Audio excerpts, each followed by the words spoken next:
Disruption in Data, Transforming Migration and Modernizing Mainframes. Hi, everyone. I'm your host, John Kuntz, and welcome to another edition of the Disruptor Podcast. For those that are new to our show, we started this series back in December of 2022 as a periodic segment of the Apex podcast.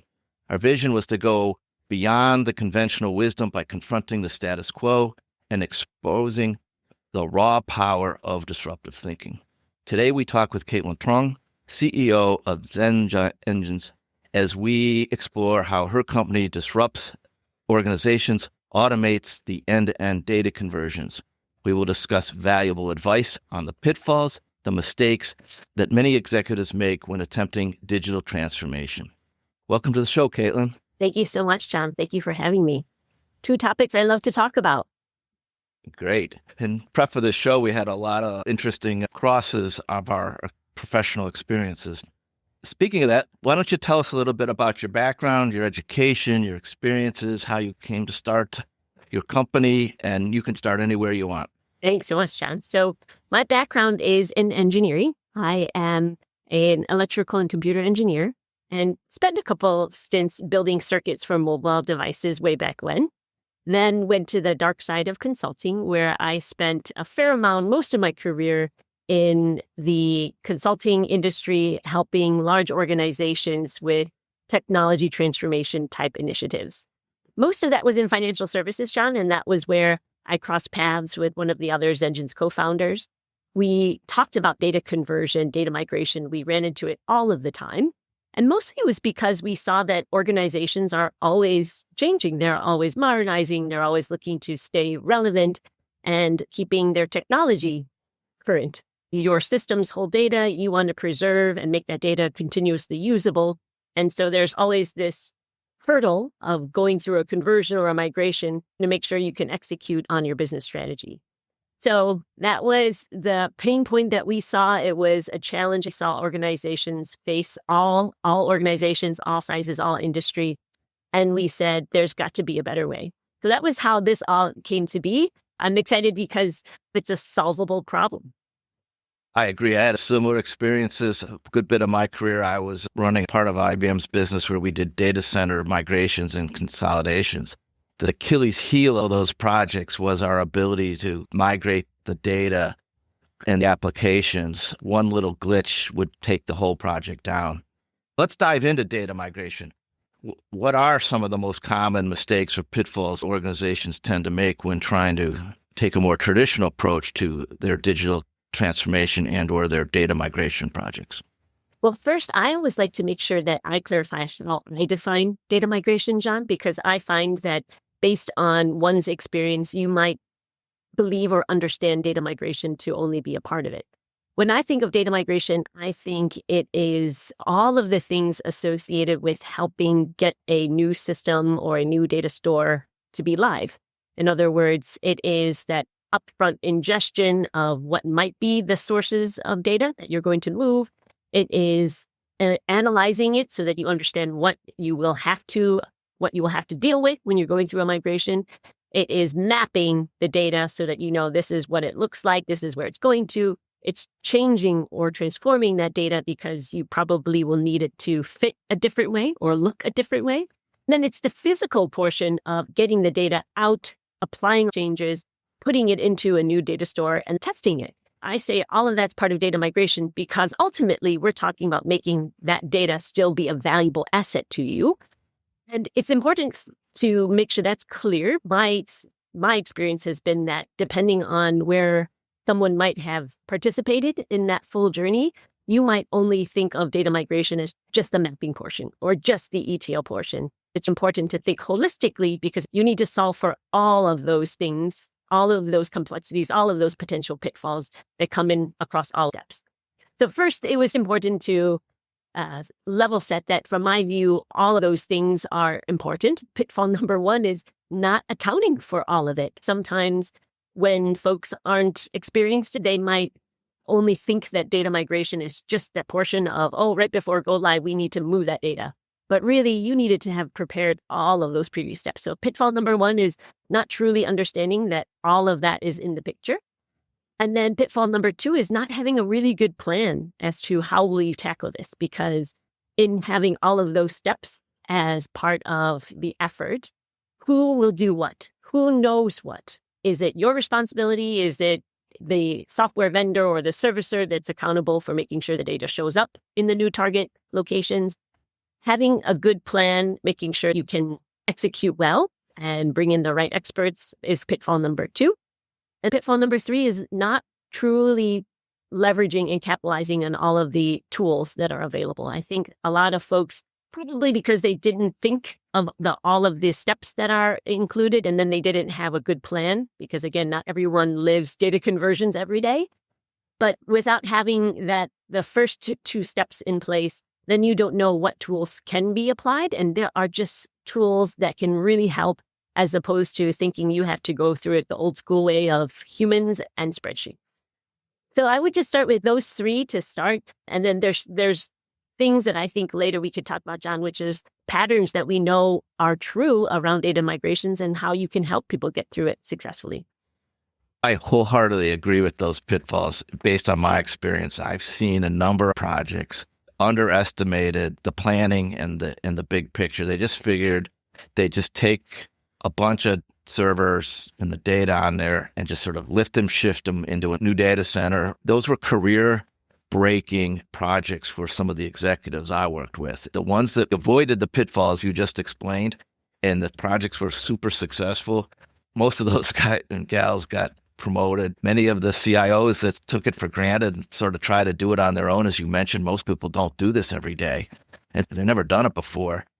They underestimate the level of effort. It could be a career-ending move. I've seen it on both counts. So based on that, what guidance would you give our listeners to avoid these pitfalls to ensure that there is a smooth data migration process? First, make sure there is a clear understanding of all steps. We promote what is the data migration 101. I'm very clear in making sure that I think there is a picture that summarizes this well and is very digestible. Really understand all the activities that go into a data conversion. Call it many things, data conversion. Sometimes it's a data migration. Is it part of the systems implementation? But make sure that there is an understanding of all of those steps, and then having that plan so that you say who is going to be accountable for making completing the mapping steps. Who will be responsible for writing transformation rules, etc. And once you can have that in place, then you can say, let's talk about accelerating. If this is how we're going to dole out responsibilities, let's talk about now not doing it manually. And how do we take advantage of tools that are out there? And more importantly, I think that one of the best things to consider here is that this is all about pattern recognition. And it's really key that teams start leveraging AI. I know that everyone has maybe differing opinions and it's becoming more mainstream, John. Everyone's looking to try to throw AI at this. I think it's the right thing. This is about pattern recognition. And the great part when I started sharing with you that I believe data migrations can be successful is because it's data and it's static and it's about pattern recognition. So instead of leveraging humans who have experience, and there's a risk to that experience being in a human who might walk away from that conversion project, who might not be interested in staying the full duration of that conversion project. We use tools and software. So in that way, I think it's really important that folks start understanding that there are really good tools out in the marketplace that are powered by AI that can help you with that. Obviously, Zengines is one of them.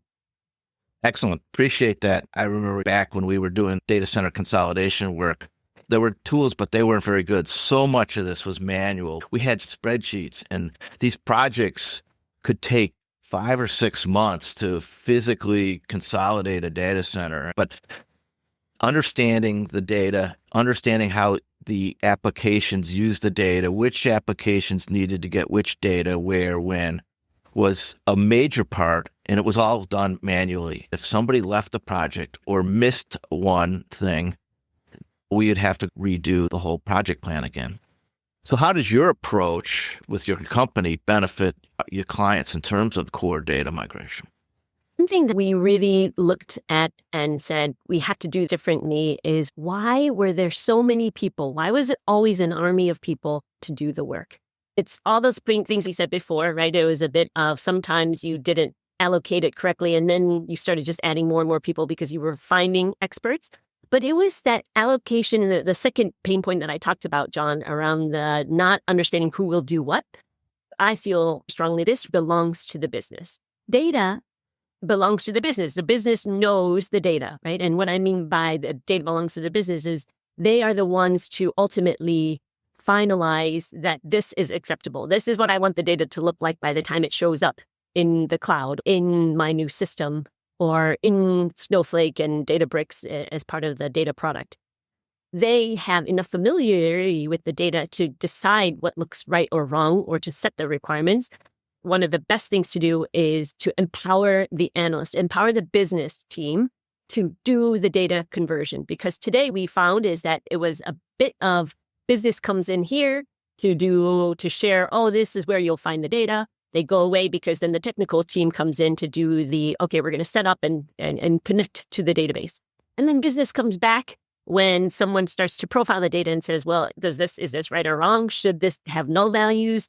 I'm looking for a pattern because this is a fixed list of items, but I'm seeing these random things. Is that right or wrong? Again, business has to be the one to define if that's right or wrong.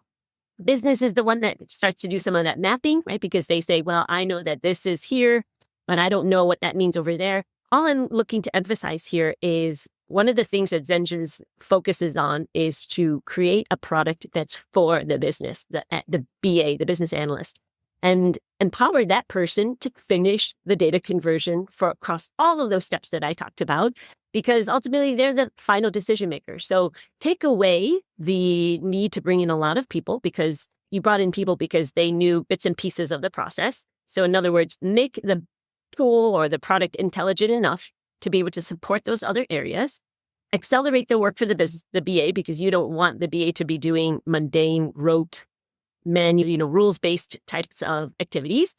I.e., this is where AI, we put pattern recognition into something like mapping, and we say, you don't have to do guesswork. Let AI do the guesswork, and we give you some sense of level of confidence associated with that prediction. You, as the business decision maker, can validate whether or not you like that mapping. And then we know that business drives transformation changes. They say, I want you to join these two fields. I want you to concatenate this or split this. So let's give business a tool to allow them to get that data change applied, but not have to do the technical steps of writing the syntax. So again, this is where Zengines offers an LLM. We allow the user to write plain English on what that data transformation rule should be. And they see what syntax is auto-generated, and then they approve or disapprove that. One of the biggest things was always thinking that you had to bring the representative of the different areas to the table, when instead it really should be to cater to the decision maker, which is the business, and give them good tools to make sure that they can get through that process really fast, right? Take away the technical challenges, take away the fact that you don't always know what's on the other side. So let AI predict what's best on the other side.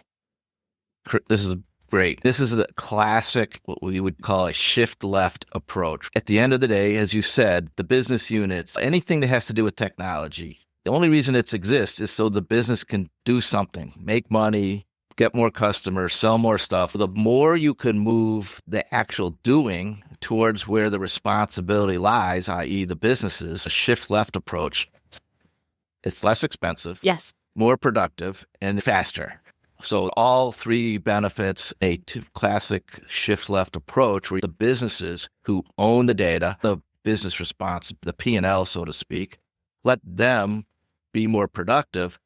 In the old days, we couldn't do that because they didn't have the technical capabilities. That's why we had to bring in armies of people. And it's why it took so long. So what I'm hearing, what is super exciting about what your company is doing is now you're enabling using English language, large language models, AI approaches to help these businesses do what they need to do without engaging a ton of other people. Yes. I think that was part of our secret sauce, really understanding the problem and making sure that we solve the problem for the right person, John.